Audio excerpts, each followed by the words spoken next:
Now let us dive into module 1.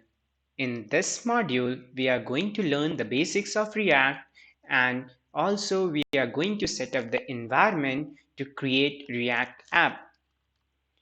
React is a JavaScript library used for building user interface.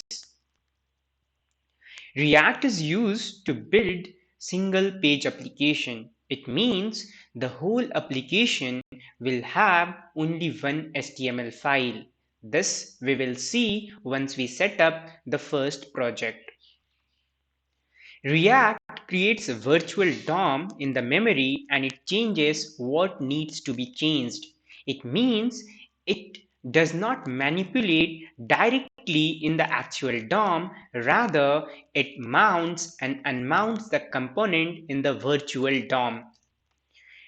React.js is developed by Facebook and was first used in 2011 in Facebook newsfeed. Now, let us see what all things we require to set up the environment to create React app.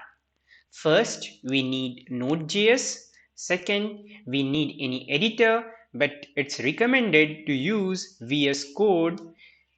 Third, we need React Developer Tools.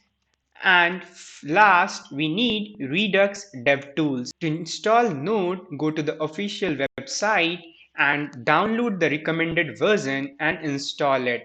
After successful installation, if you will open CMD and type Node, you should see the version of the Node installed. If you are getting the version, it means Node is successfully installed in your system. Then install VS Code, download it for Windows or Mac, and then install it.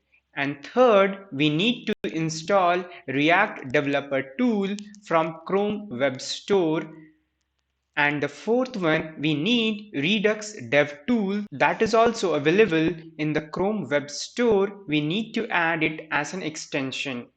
We'll see all this thing later once we set up Redux in our project. So from the next module, we will be developing our first React app.